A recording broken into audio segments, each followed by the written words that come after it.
Hi, I'm Lisset King. And I'm Brittney King. Welcome to Honest Feedback, a podcast here for you, offering advice and alternative perspectives so you can live your best life. We have my amazing wife, Lisset, who is a master practitioner and trainer of neurolinguistic programming and mental emotional release, which is very fancy to say. She can help you get outside of your problems and start living your best life now. Yeah, and my lovely wife, Miss Brittney King, is a pleasure priestess, which means she can help you really dive into the power of your own pleasure and your own sensuality. She's a queen at it herself, and now she's serving others in our community. It's quite wonderful. Yes. Yeah. And what are we talking about today? Today we're talking about how to navigate difficult conversations. And in particular with the topic of substance abuse. So how do we talk to someone who we care about so deeply and have the tougher conversation of, hey, there might be an edge or there's boundaries that need to be put up for your own personal safety and health. Yeah. Why do you think this is important? Well, difficult conversations can be difficult. No. Shocker. Well, I just feel like substance abuse, specifically alcoholism, is something that touches a lot of people's lives. And some people have the conversations and supports where it's out in the open and others do not. Do you feel like this has touched your life? Yeah, it has actually. So I've certainly had my own issues with substance abuse, ways in which I wasn't dealing with my own patterns, my own traumas, my own things in my own life. And it was how I coped, drinking alcohol, getting blackout drunk and things like that. And it wasn't until I sought out help and really diving deeper into where the traumas originated from was I able to actually let those things go. But even that had been a long, prolonged process. I had a partner who we were coming up against tough times, like things kept getting harder and harder. And she asked me, she was like, hey, I think the gap between our intimacy is the fact that you drink all the time. And I'm like, it was such a hit in my heart and soul that I could be the cause of it. And so it was quite sobering. And in that moment I was like, well, I want this relationship more than I want my relationship with alcohol. And so I decided in that moment to just quit and quit cold turkey. And I did. And it was sobering. Yeah. Sobriety can be sobering. And it was sobering in a major way. And that I got to see how a lot of my life that I had created, all the messes and everything, were actually my own doing, and that I wasn't actually very happy in that relationship amongst a lot of other things that I wasn't happy with in that moment in time. Yeah. Yes, that was at the beginning of our relationship. We had been dating for a month, and you were like, I'm going to get sober. And I was like, all right, cool. Can I still drink? And I was like, sure, you can still drink. Yeah. And then something happened. Oh gosh, there was a party. And I was drinking and she was not. And I thought I was drinking a normal amount. And here's a hint. When you work in the restaurant industry, a lot of times what you think is drinking a normal amount is other people's possibly a problem. What do you mean it's not a bottle of wine per person? So I drank a lot that night and you were not pleased. And I remember you threw away one of my drinks and I was like, what is her problem? Yeah. Again, it was like the sobering experience of, we had actually, our first date was getting smashed on 10 margaritas, Not 10, but a between lot. us. Oh yeah, probably. Yeah. It was a lot of margaritas, on our first date. Yeah. And so to see me sober and her not, it was actually, I had to have that conversation with her. And then you made the choice for yourself. Yeah. I was like, okay, we shall try this not drinking thing. And it was edgy. It was edgy, and I'm glad I got through it. It was also, there's like a lot that goes on when people are like, I'm not going to drink. It's like, does this mean I have like a problem? And it's like, maybe it does. Maybe it doesn't, but but maybe it does. And it gave me the opportunity to think about what my choices were and how I had been avoiding certain feelings, certain things, and all the places in my life where I was checking out and using it to numb. And it definitely was the catalyst. Well, it definitely was one of the catalysts for me diving deeper into getting to the roots of things and doing the real healing work for myself. And now I barely drink, and don't miss it. Don't miss it. Cool without it. We never drank the same amount again. Ever.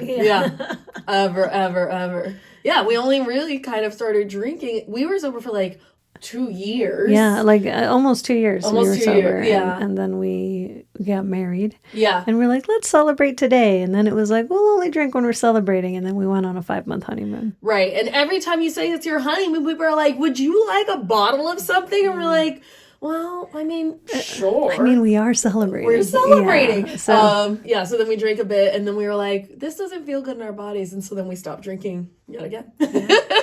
Yeah. And welcome to our current reality. Yeah. I'm really excited that we're going to dive into this today, because this can be quite the landmine to navigate, particularly when it's not necessarily you that has the problem, but the loved one. And like how to be a friend. Like if your partner's going through it, if your best friend is going through it, if your mom is going through it, how do you navigate that? And so that's what this caller is calling about. And we have a special guest, a dear friend of mine, Chelsey Goodan, and she is an author, she's a mentor, she's an activist, she's a powerhouse, and she has some personal experience navigating this terrain. So, shall we call Chelsey? Yeah, let's call Chelsey. Okay. Hi, Chelsey. So happy to have you here today. Hi, thank you. I couldn't be happier and more honored to be here. Thank you for having me. Yes, we're so glad that you're here. And Lisset and I have just been discussing a little bit about our histories with sobriety and being a friend while someone might be challenged with a substance abuse situation. And so you were someone who had shared with me that this was something that you had experienced. And so I would love just some overview about your life.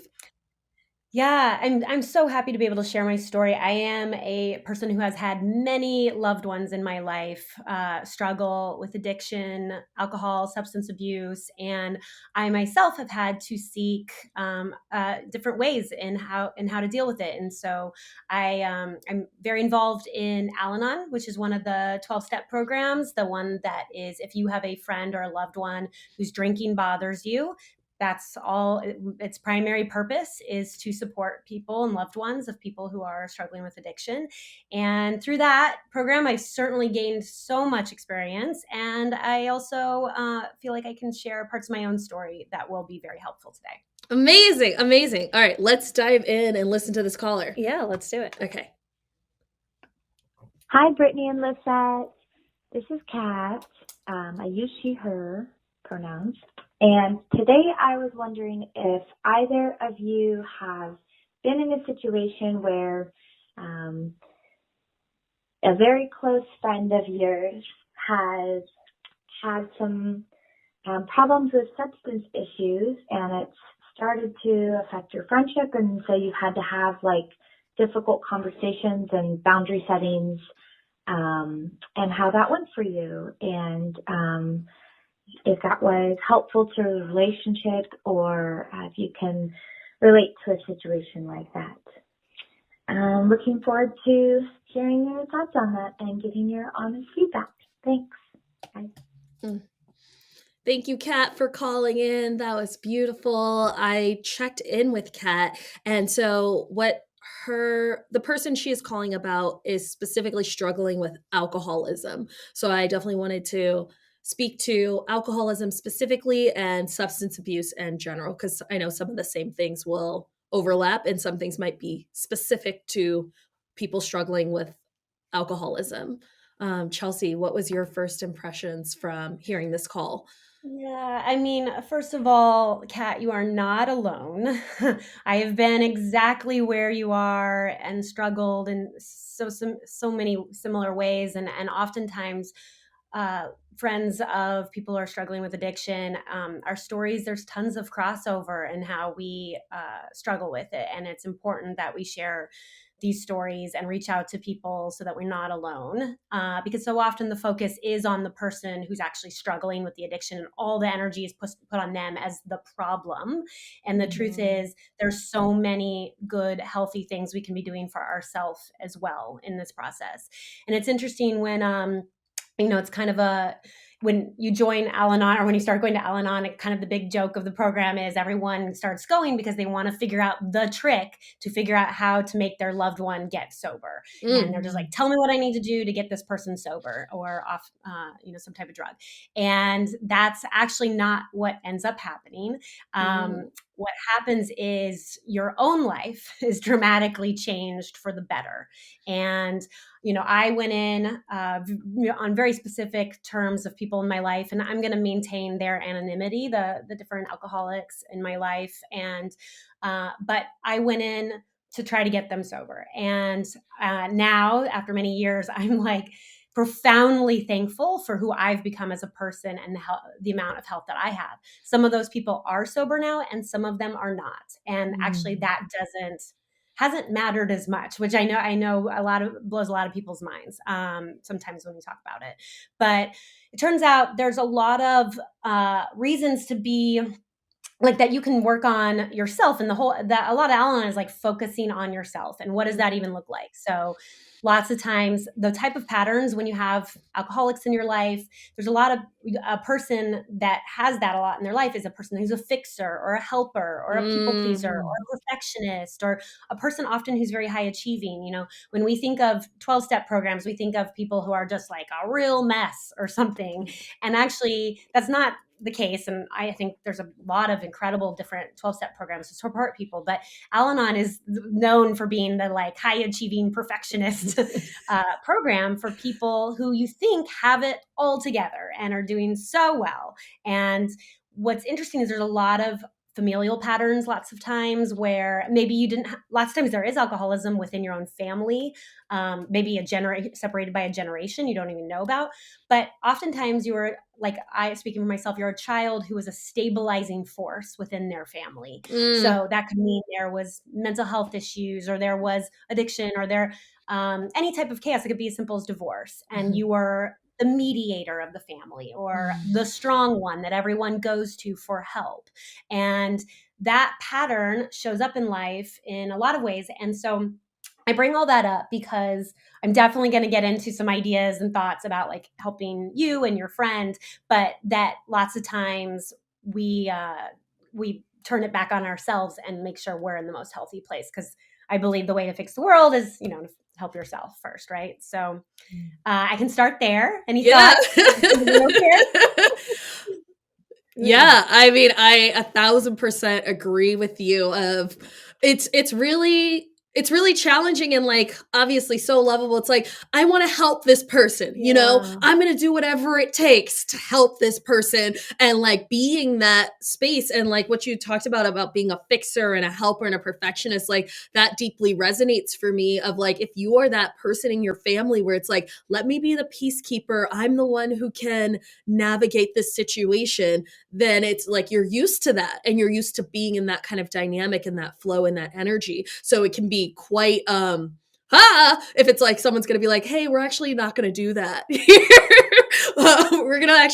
You're gonna look at yourself, we're gonna work on ourselves, we're not gonna take on their thing as part of our thing, and so that's a very empowering place to get to and to recognize within yourself. What do you think, babe? Oh yeah, no, I'm just so resonating with this. As someone who helps people for a living, it's really hard to not help someone or feel like I have to take my hands off of it, especially when it's too close for comfort.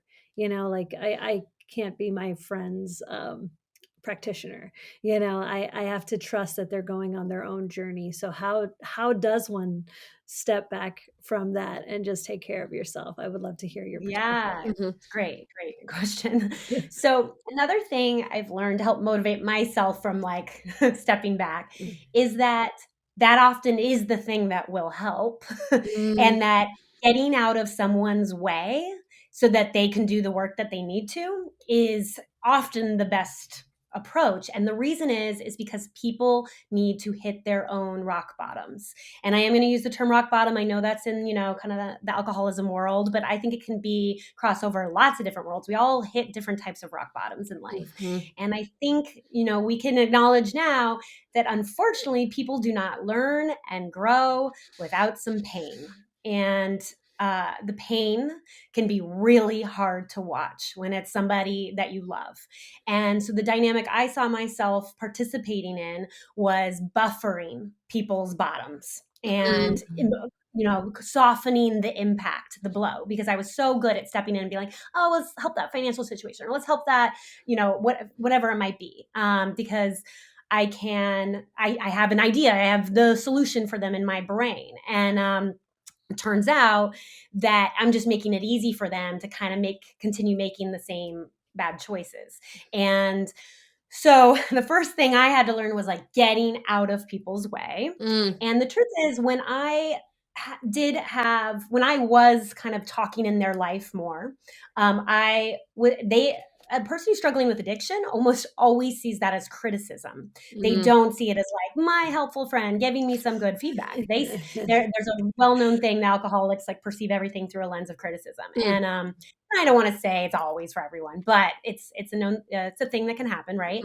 And when you're being criticized, resistance goes up. And what happens is people dig in their heels way more intensely. And it often deepens denial, which is usually what they're struggling with. They're at a level of denial that they have a problem. And somebody being like, you have a problem, tends to actually do the opposite. And they're instead like, I do not. And like, I will, prove it. Right. Yeah. And so there is one thing I will say in Al-Anon, they recommend like you can have one conversation with somebody, with like a person, alcoholic or person suffering from addiction in your life.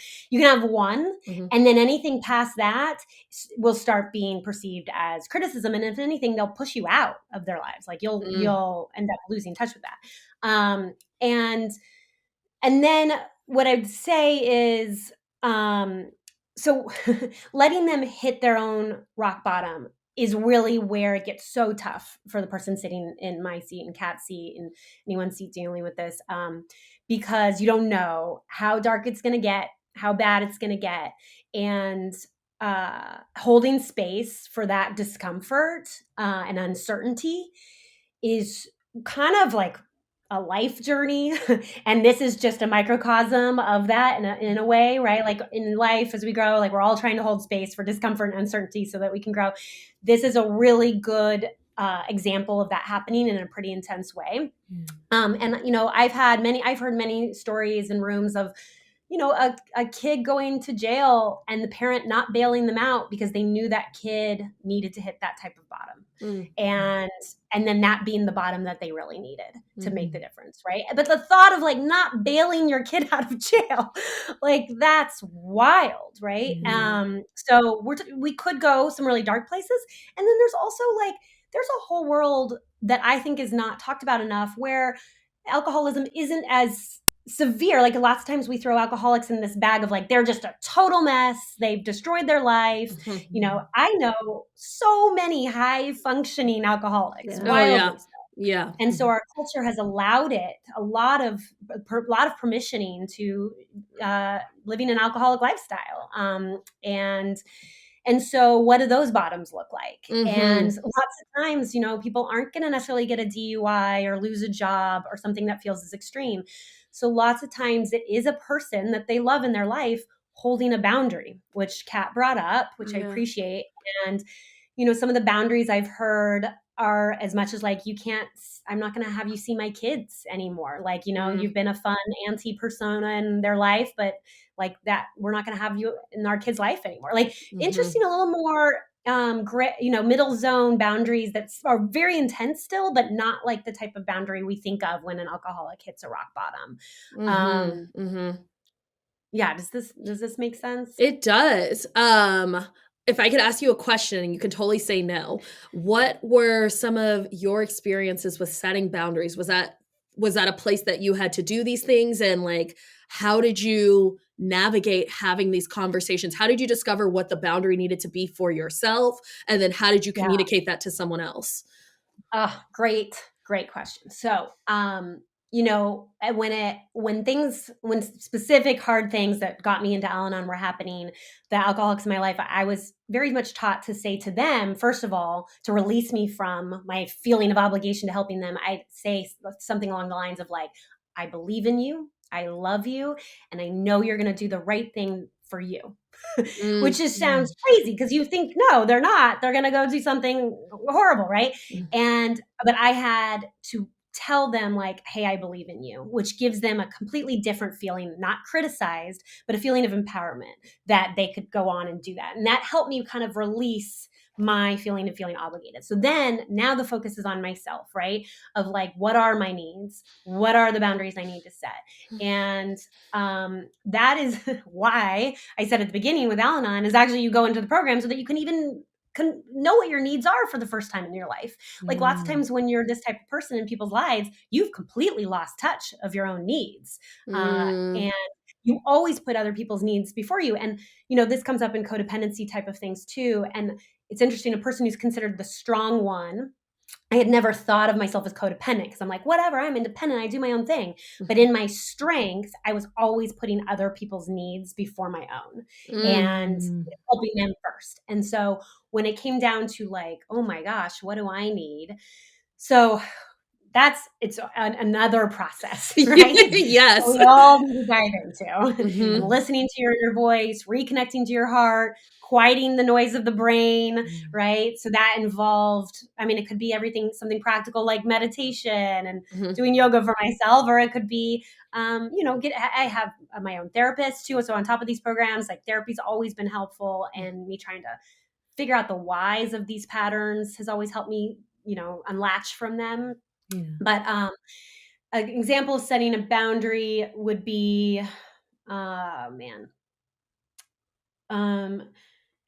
it's hard without getting like super, super specific with the people in my life, but it would be it all comes down to communication, right? And I gotta say, when a thing in Al-Anon is that you'll be okay whether the person is sober or not.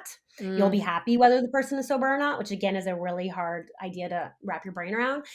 But the reason is because you start communicating in a way, like said with boundaries, that has a ripple effect onto them. Like I was saying, they start making different choices based off your boundaries. So I would say that happened the most, where I would be just along the lines like, I can't talk to you when you've been drinking. Like it could be as simple as that. Like you can't hang out, when you've been drinking. Or sometimes I don't necessarily mind being around a person when they've been drinking, but then I know I'm not going to be driving them home. Like I set a boundary early in the night, like, hey, I know you're going to be drinking tonight, but like, I'm not going to drive you home. So you need to figure out how you're driving home, because you build up resentments, right? That you are like, oh my God, I'm scared they're going to drive home drunk, right? That one's a really scary one to contend with. So that's where boundaries need to be on the front side of the conversation in a big, big way. If you find that you go out and they didn't handle setting up how they were going to get home, or you're still worried about it, that is the moment where you set a new boundary and you're like, maybe I can't go out with them because I get so scared about them driving home drunk. So it could be tangible like that. Yeah. Wow. I have a question. So my curiosity is, you talk about letting them hit their bottom.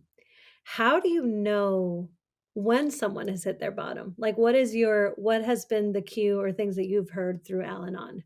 Like, how do we even know that that's bottom, or, if bottom goes lower, No, they hit their bottom when they make a different choice, when they choose. So you only know when they've decided to make a different choice, whether that is to go into AA, a substance abuse program, go to rehab. And we all know the level of work it takes to like reckon with those types of demons, like that difficulty. So they need to be in a completely willing place in order to be ready to do that work. So I by no means could define when that would be for somebody, because it can be really different, right?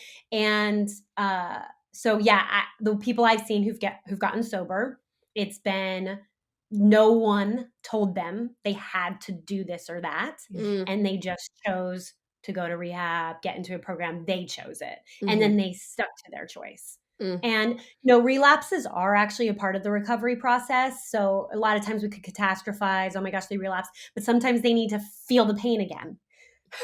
Is what I've seen. And sometimes that's an important part of the process. And, people in my life who I know have relapsed, like they actually went back into program. Like it wasn't catastrophic. But it's going to be different for everybody. And yeah, does that answer the question? It does. Yeah. I don't know if this will be in your wheelhouse, but I used to watch a show called Intervention. Did you know of this show? And it was obviously it was reality TV. So they were really sensationalizing people's pain. But based on what you're saying, it doesn't seem like interventions are necessarily the best way to support someone with making a different choice. Well, I have never participated in intervention, so I can't speak to it. I have heard in the community, like they can work because just like all options have been lost, or that's the wake up call they need. Because again, it's about that person's pain. Like the pain of seeing your entire community be so unhappy with you could be the type of pain you need. Or it could activate a severe level of resistance too. Yeah. So, these things are so individualized. Yeah. And I don't know if I were to ask to be part of an intervention, I would be really sensitive to whether it was right or not. I would ask a whole lot of questions, and I would, it wouldn't be necessarily quick, like, oh my gosh, yes, let's do this. Let's, Totally.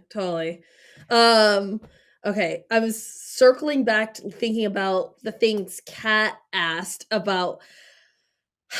Was this helpful to your relationship? Like setting the boundaries, having these harder conversations, like, was it helpful for the relationship? Because I definitely have been in that place where you're like, God, if I tell this person that, like, I'm so scared that I'm going to lose them, that it should just be better for me to, like, I don't know, let them drink or whatever it is. You're afraid. And was that something that you wrangled with as well? Fear of losing the friendships? Yeah.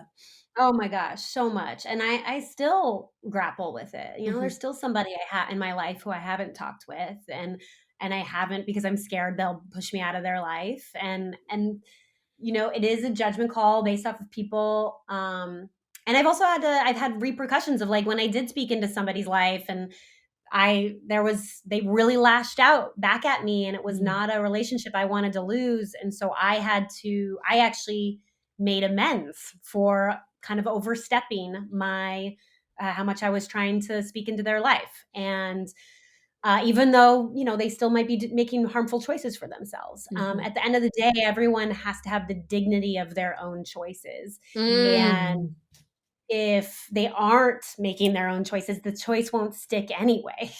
Right. So if, like, someone's forcing you to do something, like, it's not going to work out. So it's about making sure that they ultimately choose it for themselves. Right. And in that, there have been times where, like, I just go about my life with them drinking and I don't say anything, because I would say for me, I kind of have my finger on the pulse of, like, when maybe someone's a little bit more ready to hear something and when somebody's not. That's me. I feel like having a little bit of ego of, like, I could read that, but I do feel like I can read it a little bit better. That's kind of hard for people to read. When is somebody ready to hear something and when they're not? But that's the question to be asking. Are they even ready to hear this? Am I the right person to say this? Is this the right time to say it? It's actually thinking through that rather than trying to lessen our own pain with it. So sometimes we try to control, right? Like, try to control them or do something, do to help, just to honestly make ourselves feel better, as if we've done something to help the situation. And that's very Al-Anonic to, like, control is often an issue. Like we control to make ourselves feel better, like as if we had some type of perceived control over the world, which, we don't. And so that's where you have to really reckon with yourself too. Am I doing this for me to make myself feel better? Or is this actually the right timing for this person? Or, those are the things, knowing who the right communicator is to talk to them. I say the best microphone is another alcoholic, a sober, a person in recovery. They're often a good person, and they kind of know what to say, oftentimes a little bit better, to meet a person where they're at, because they've been there in a big way. Well, I had a question come up and that actually kind of answered it. But my curiosity is, how do you talk to someone when you think they're drinking too much, but you're still a drinker? Like you still you're drinking with them. Yeah, you're drinking with them, but you're like, but you've got a problem. Like how do you navigate that? Because there's like an old joke. Yeah, like it's not like the best setup to be drinking with them and say, that's why sometimes you're not the right person to tell them that they have a problem. And I'm not actually judging. I'm not judging at all if you drink with them. There's totally people I drink with that I think they have a problem with. I don't. Like, if, this is honest feedback, right? Like, yes. So, there's a great deal of, I don't know if it's humility or whatever it is, about like, you are not always the right person to speak into that person's life. Also, and being a person who drinks with people with a drinking problem, like, that's just like checking your own motives and like your own well-being, right? Like we may have reasons for that. Maybe that person's just really funny and that you just have like a really fun time together. Like, and I don't know, maybe that's just what your relationship is, and that's not bad. I'm not going to judge it. Or, why we can't be all things to everyone in our life. And so yes, but those are the right questions. Those are good questions to reckon with, for sure. Yeah. I just really feel like everything we're talking about just reminds me so viscerally of like my 20s, where there were just certain friends where it was just like, oh, that's my friend who I drink with. Like, we don't, that is the basis of our relationship. We go out, we drink together. When we stopped drinking, the friendship was kind of gone, because that was our activity together. So I definitely empathize and like hold space for like someone who's like trying to navigate, like, well, this is the basis of our friendship, and like the friendship is gonna maybe go away if that feels like that's all that we have. And like, how do you communicate that if you're in a different phase of your life? Because I was definitely in a phase where I was like drinking, partying, numbing, and then I moved to a different phase where I was like, these things don't call to me in the same way anymore. And like the idea of getting blackout drunk, like, no, like I'm just like, my whole body hurts. And navigating these kind of spaces with people is, there can be a lot of grief as you kind of fade out of friendships, always, any type of fade out. But that's, again, kind of the boundaries, right? Like you stop being as available, you stop saying, not wanting to do that as much. And then, there might come a time where the friend's like, what's the deal? Like, are you mad at me? Like, why aren't you hanging out with me? And then you may have to be like, I'm just not into drinking as much. You don't have to make it about them. Usually just talking about your own needs, like we kind of said, your own boundary is what they need to hear. You don't say like, your drinking's too much, you never make it about them. You just say your own journey, and then they can interpret what they need to hear at that moment in their life. And hopefully what you have to say is the ripple effect we all hope for. I just love everything you're saying. It's so powerful, and it's like, duh, but also like poignant, where it's like, wait, I'm supposed to focus on myself and I'm going to share from my own experience of what's happening for me, like, and not putting it on these other people. But like, I just feel like that's such valuable wisdom for Kat and anyone who's listening, of someone who's struggling with something. It's like, how am I a friend to this person? It's like, let's focus on yourself. What is it that you need? What is it that you're desiring? What is it that you want for you? And not necessarily putting the focus on them. Yeah. I will say too, I mean, I try to make it, the reason I, speak so publicly about Al-Anon is because I didn't know about Al-Anon. I didn't know it existed. And when I found out about it, I was so like, wait, why didn't anyone tell me? This is so amazing. It's so helpful. And then I found out I knew people in it, and I was like, why didn't you tell me about this? And I would say that, like, to me, I think, sharing your story and being radically honest is how we also heal the world, right? So like, someone hearing about this could help them, like, in their next step. And then also making I'm a big fan of also making AA cooler than a lot of people have thought it is. I'm in Los Angeles, and in Los Angeles, AA is super cool. Like, I'm gonna tell you straight up, like, the celebrities I hear that are in AA, I'm like, wait, what? You're sitting, and whatever, maybe celebrities are cool to these people or not. I'm not doing it, but there is like, I'm really thankful I live in a community, in a city where it's super cool to be doing the work and like reflecting on yourself, and that you have these incredible role models who are doing it too.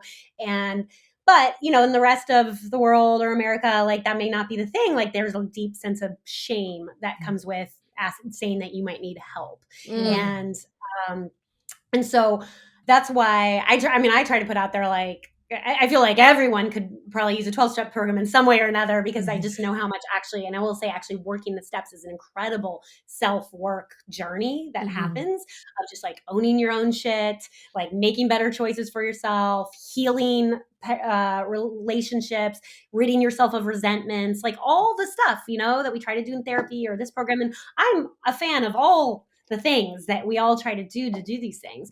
And it's pretty incredible. The 12-step programs are free. They are literally the most successful community-based program that is free, I think, in the world, if you think about it, like the amount of people they've helped, the amount of lives they've saved. So, and really what it comes down to is creating a safe space where people can bring their mess, their shame, and they can share it with everybody in their full humanity, and everyone can be their own broken human in that space. And that is where so much healing happens. Absolutely.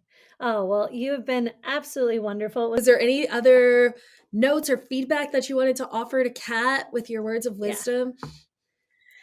I would say just have compassion for yourself and for your friend, because, we're all just oftentimes a product of so many other wounds, and we're all just trying to do the best we can. And so there is no perfect way forward. And there's a saying in Al-Anon that's progress, not perfection. Yes. And sometimes we just need to know the next indicated action, the next right thing to do. And that's why they have like one day at a time, because if you kind of step back and look at the big picture, it can be incredibly overwhelming, and you're just like, this is hopeless, and really just listen in your heart for the next right thing to do, and try to stay really dialed in to that, rather than trying to just make it all okay and feel okay and make the other person okay. And it's really just one step at a time.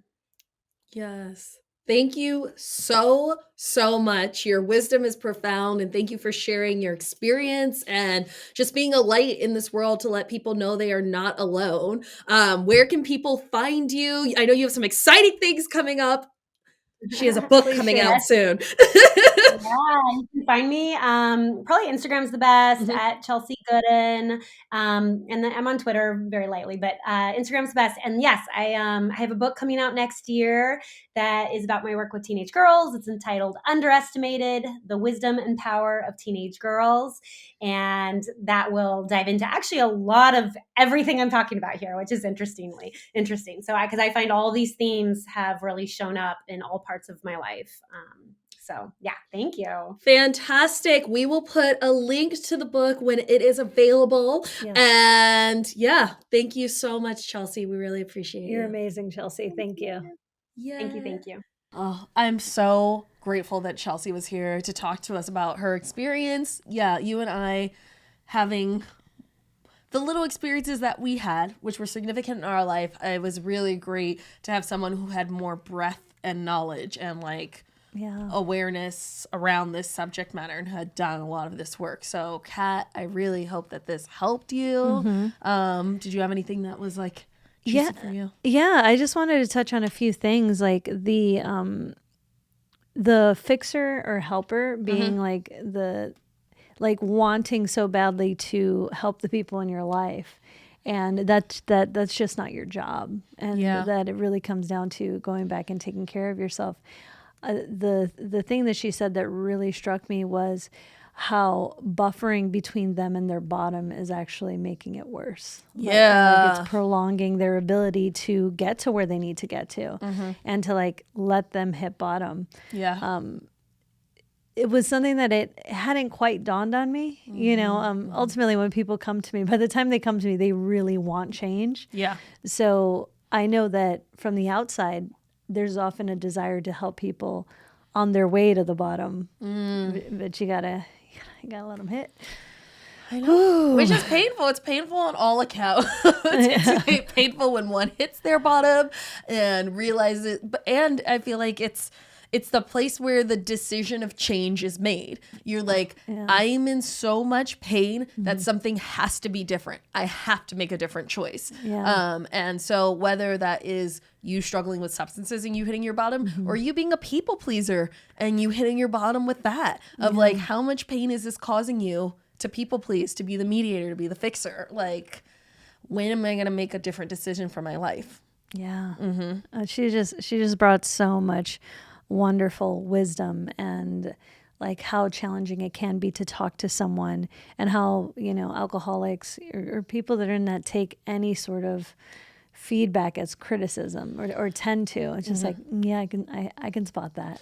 I also don't know that that's specific to alcoholics. I do feel like that's a lot of people at large are like, you're criticizing me. And people, there's the resistance. And so this is one why I always ask, like, would you like support? Would you like feedback? Are you open to feedback? Are you open to feedback? The magic words. The magic words. Yes, and also a reason why we have this podcast. If you called us, you want us to bring it.